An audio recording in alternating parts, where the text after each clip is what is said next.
আসসালামু আলাইকুম বন্ধুরা, আশা করি সবাই সুস্থ আছেন। বন্ধুরা, আপনাদের নিশ্চয়ই স্মরণে থাকার কথা, মাত্র কিছুদিন পূর্বে আমি একটা ভিডিও দিয়েছিলাম যেখানে আপনাদের ইনফর্ম করেছিলাম যে ভারতের বিমান বাহিনী তাদের বহরে যুক্ত হওয়া নতুন S-400 আকাশ প্রতিরক্ষা ব্যবস্থা, যেটা তারা অরুণাচল প্রদেশের কাছাকাছি মোতায়েন করেছিল, সেই পুরো ইউনিটকে তারা নিচের দিকে আসামের কাছাকাছি নিয়ে এসেছে। আর এর জন্য আমাদের পুরো সিলেট অঞ্চল এবং এই জায়গায় পার্বত্য চট্টগ্রামের কিছু অঞ্চল সরাসরি S-400 আকাশ প্রতিরক্ষা ব্যবস্থার রাডারের অধীনে চলে গেছে। তারা এটা নজর রাখছে কিছু একটা করার জন্য। আমি কিন্তু বলেছিলাম যে ভারতের হয়তো কিছু একটা পরিকল্পনা রয়েছে যার জন্য তারা এমনটা করছে। দেখুন, যেমনটা আমি ভাবছি তেমনটাই কিন্তু আমাদের দেশের সামরিক বাহিনী হয়তো ভাবছে এবং তাকে কেন্দ্র করে প্রতিক্রিয়া দেখাচ্ছে। এই বিষয়টা কিন্তু ভারতের সুস্পষ্ট কিছু খবর এবং কিছু প্রতিক্রিয়ার মাধ্যমে একেবারে প্রমাণিত হয়। স্ক্রিনে নিশ্চয়ই আপনারা দেখতে পাচ্ছেন খুদ ভারতের বিখ্যাত সংবাদ মাধ্যম দ্য হিন্দুস্তান টাইমসের খবর, যে জায়গায় মেঘালয় পুলিশ নিশ্চিত করছে এবং তারা তাদের বিমান বাহিনীকে ইনফর্ম করেছে যে বাংলাদেশের ব্যবহারকৃত যে বায়রাক্তার ড্রোন রয়েছে সেটা তারা মেঘালয়ের আকাশে দেখেছে। মেঘালয়ের আকাশে বাংলাদেশের ড্রোনগুলো নজরদারি করছে, এমনটা তারা দাবি করেছে। অত্যন্ত গুরুত্বপূর্ণ এই আপডেট সম্পর্কে বিবিসি বাংলাও কিন্তু একটা রিপোর্ট প্রকাশ করেছে, যে জায়গায় তারা সংবাদ শিরোনাম করেছে যে ভারতের মেঘালয়ে কি বাংলাদেশি ড্রোন, এবং এই বিষয়কে কেন্দ্র করে যারা প্রত্যক্ষদর্শী রয়েছে এই ভারতের মেঘালয়ের এবং বিএসএফ এর সদস্যরা, তাদের যে বয়ানগুলো রয়েছে এখানে লিপিবদ্ধ করা হয়েছে।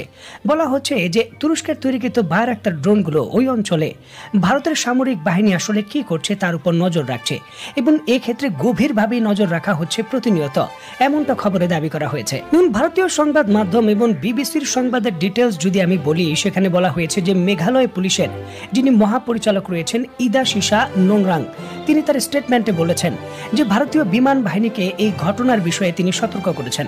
বাংলাদেশের যে ছাতক এবং সুনামগঞ্জের এলাকা রয়েছে তার কাছাকাছি দিয়ে এই ইউভি গুলো ভারতে প্রবেশ করেছে এবং উড়ন্ত অবস্থায় এগুলোকে তারা পর্যবেক্ষণ করেছেন। এবং যদিও অত্যন্ত বড় এই আপডেট সম্পর্কে কোনো ধরনের ফলো আপ পদক্ষেপ ভারত সরকার আনুষ্ঠানিকভাবে প্রকাশ করেনি, তবে বিষয়টির সাথে পরিচিত একজন ঊর্ধ্বতন বিএসএফ এর কর্মকর্তা দ্য হিন্দুস্তান টাইমসকে তারা ইঙ্গিত দিয়েছেন যে অভ্যন্তরীণ অস্থিরতা মোকাবেলা করার জন্য বাংলাদেশ সরকার সীমান্ত এলাকায় এই বড় ধরনের প্রস্তুতি নিচ্ছে এবং ইএভি মোতায়েন করেছে।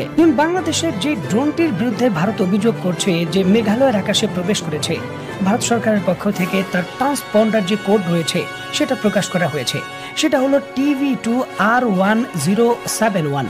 আনুষ্ঠানিকভাবে কিন্তু ভারত এটা প্রকাশ করেছে। এই ধরনের ড্রোন 300 কিলোমিটার রেঞ্জের মধ্যে যে কোনো মিশন পরিচালনা করতে পারে এবং একটানা আকাশে 27 ঘন্টা উঠতে পারে। এখন দেখুন, বাংলাদেশের এই ড্রোনগুলো ভারতের মেঘালয়ের ভেতর প্রবেশ করে নজরদারি করেছে, এই বিষয়ে কোনো ধরনের প্রতিবাদ ভারত সরকারের পক্ষ থেকে করা হয়নি, আবার বাংলাদেশের পক্ষ থেকে আনুষ্ঠানিকভাবে দাবিও করা হয়নি।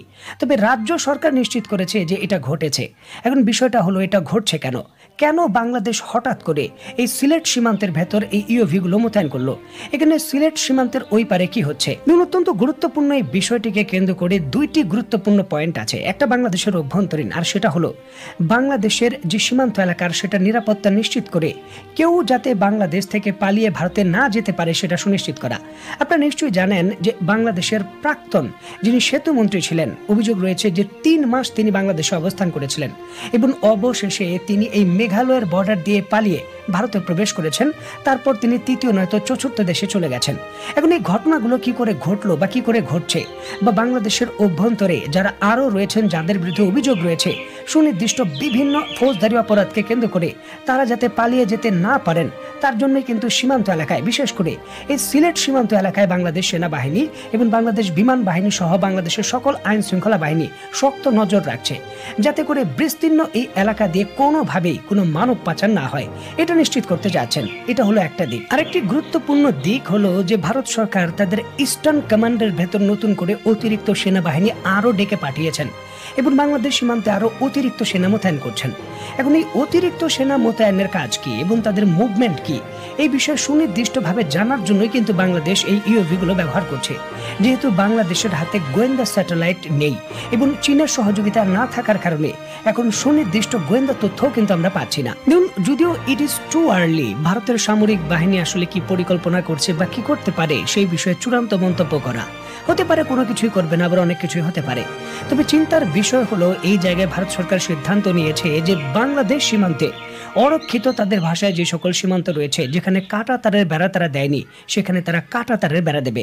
আর এক্ষেত্রে কিন্তু বিতর্কিত সীমানা তাদের অন্তর্ভুক্ত করার একটা ঝুঁকি থাকে, আর সেটা বাস্তবায়ন করার জন্য বড় আকারের সেনা মোতায়েন করা হয়। এবং বিশেষ করে আমাদের কৌশলগত গুরুত্বপূর্ণ এলাকা, সিলেট বলেন, পার্বত্য চট্টগ্রাম বলেন, এগুলো কিন্তু পাহাড়ি এলাকা। এই সকল পাহাড়ি এলাকায় একটি পাহাড়ের চেকপোস্টও যদি হারিয়ে যায় বা তার নিয়ন্ত্রণ হারায়, সেটা উদ্ধার করা খুবই কঠিন। কার্গিল যুদ্ধের সময় আমরা দেখেছি যে ভারতের পুরো সামরিক বাহিনী কি করে পাকিস্তানের সামরিক বাহিনীর হাতে নাকানি চুবানি খেয়েছে শুধুমাত্র কার্গিল হিল দখল করার জন্য। কারণ এই উপরের দিকের যে ঘাঁটিগুলো থাকে সেগুলো দখল উদ্ধার করা খুবই কঠিন।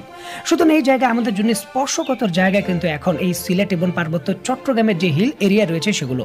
কোনোভাবেই এখান থেকে সামরিক সদস্য কমতি করা যাবে না, বরঞ্চ বর্তমান এই পরিস্থিতিতে সেটা আরও বাড়াতে হবে। এবং অবশ্যই এই জায়গায় বায়রাক্তার TB2 এর ব্যবহার শুরু করা একটা যুগান্তকারী পদক্ষেপ। এবং অবশ্যই এটা আমরা সমর্থন জানাই যে আমাদের ভূখণ্ড এবং সীমান্তের নিরাপত্তা সুনিশ্চিত করতে হবে। এবং যারাই আমাদের নিরাপত্তা বিঘ্ন করতে চাইবেন তাদের অবশ্যই উপযুক্ত জবাব দিতে হবে।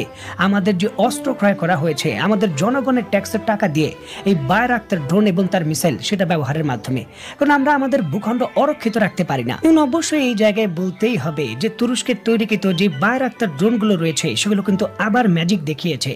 ভারত যেমনটা দাবি করছে, ভারতের রাজ্য সরকার এবং সংবাদ মাধ্যম যেমনটা দাবি করেছে, সেটা যদি সত্যি হয়, মেঘালয়ের আকাশে প্রবেশ করে থাকে বাংলাদেশের বায়রাক্তার ড্রোন, তাহলে সরাসরি রাশিয়ার যে S-400 রয়েছে সেটাকে বিট করেছে এই ড্রোন। কোনোভাবেই কিন্তু S-400 ধরতেই পারেনি যে এই ড্রোনটি ভারতের সীমান্তের ভেতরে প্রবেশ করে মেঘালয়ের আকাশে উঠছে এবং গোয়েন্দা নজরদারি করছে। সেটা কোনোভাবেই কিন্তু S-400 ধরতে পারেনি। যদি ধরতে পারতো অবশ্যই এই ড্রোনটিকে শুট ডাউন করতো। কারণ ভারত এমন মেজাজে নেই যে ভুলভাবে এসে পড়েছে এই ড্রোন, আমরা একে ছেড়ে দেব, এই ধরনের মেজাজে কিন্তু ভারত নেই। অবশ্যই এই জায়গায় শুট ডাউন করতো, কারণ তারা কিন্তু পাকিস্তানের ড্রোনগুলোকেও শুট ডাউন করেছে এর পূর্বে, সুতরাং বাংলাদেশেরটাও করতো। জাতীয় নিরাপত্তা নিশ্চিত করার জন্য যারাই এই বায়রাক্তার ড্রোন ক্রয়ের চুক্তি করেছিল এবং এটা বাস্তবায়ন করেছিল তাদের কাছে কিন্তু আমরা কৃতজ্ঞতা প্রকাশ করি, কারণ এটা একটা গেম চেঞ্জারের ভূমিকা পালন করছে। এবং আমরা আশা করছি যে অবশিষ্ট যে 6টি ড্রোন রয়েছে চুক্তির অধীনে বাকি,